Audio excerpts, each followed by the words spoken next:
de Dieu est un trésor inestimable. Ne laisse pas ta Bible fermée. Oh non, non. Lis-la, médite-la, nourris-toi. Lis-la, médite-la, nourris-toi. Bonjour, une image qui nous parle à tous aujourd'hui, c'est celle de la recherche d'un trésor.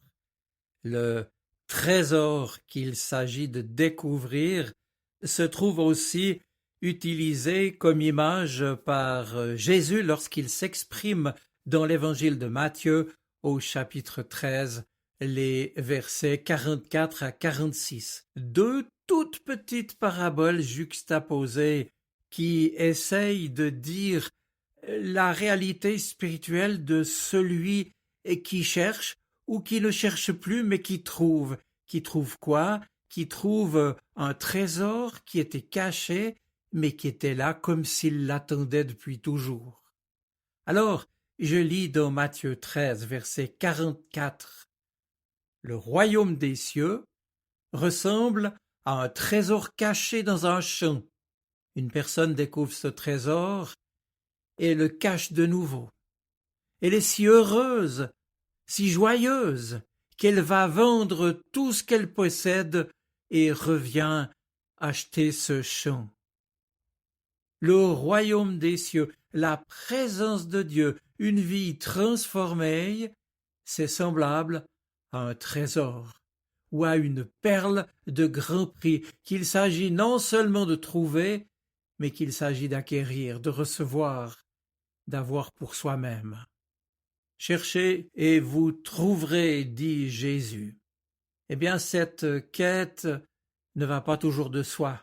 Et parfois, nous ne voyons pas ce que le Seigneur a en réserve pour nous. Un peu comme ce trésor caché dans un champ au bord duquel sans doute la personne de notre parabole a passé et tout à coup a été intriguée par quelque chose peut-être qui commençait à émerger d'une motte de terre, que sais-je, quelque chose qui brillait, et puis cette personne s'est empressée de dégager un peu ce qu'elle commençait à apercevoir, et puis voilà, c'est un trésor caché. Alors la personne remet de la terre par-dessus et se dépêche de faire ce qu'il faut pour pouvoir acquérir ce trésor. Alors pour le faire, elle va vendre tout ce qu'elle possède, de manière à pouvoir acquérir le champ et par voie de conséquence bénéficier de ce trésor. Mes amis, cette quête du bonheur ne va pas de soi. Cette quête du sens de notre vie, cette quête de l'amour et de l'espérance n'est pas forcément facile à réaliser, et certains ont parfois l'impression de tourner en rond. Seulement, il faut aussi dire que, parfois parce qu'on ne voit pas plus loin que le bout de son nez, ou bien qu'on cherche ailleurs ce qui est là tout près de nous, ou bien parce que ce trésor, on croit le connaître. Et cela me fait penser à ce biologiste qui savait tout de l'eau de source qu'il avait devant lui.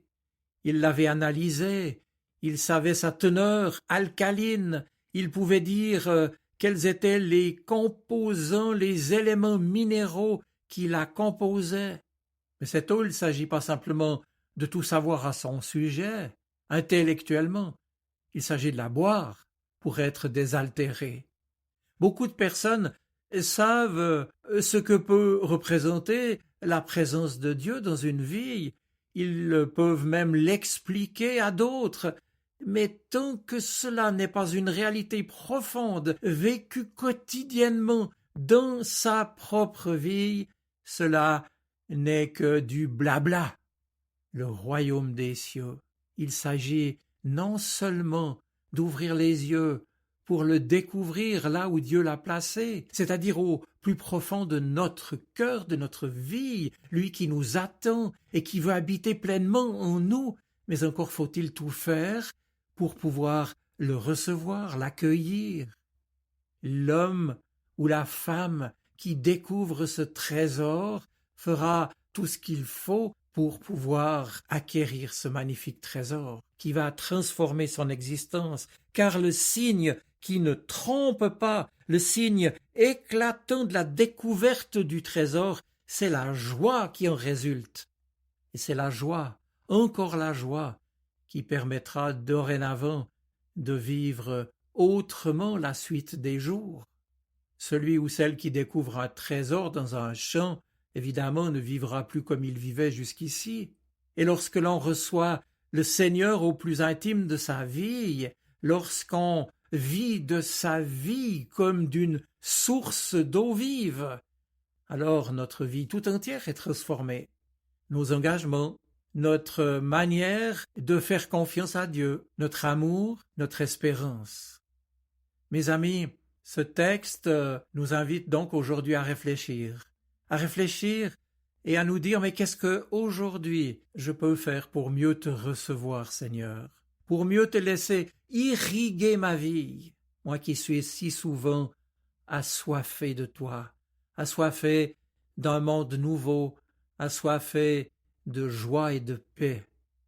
Alors, Seigneur, toi qui nous vois tels que nous sommes, aide-nous, aide-moi à ouvrir les yeux, à découvrir ce trésor que tu as caché pour moi, tout près de moi.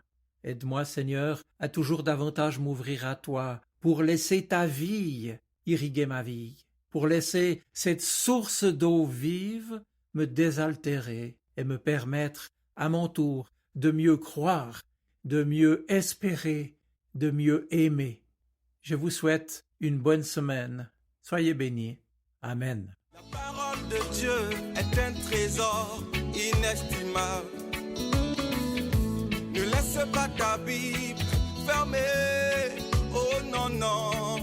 Lis-la, médite-la, nourris-toi. Lis-la, médite-la, nourris-toi.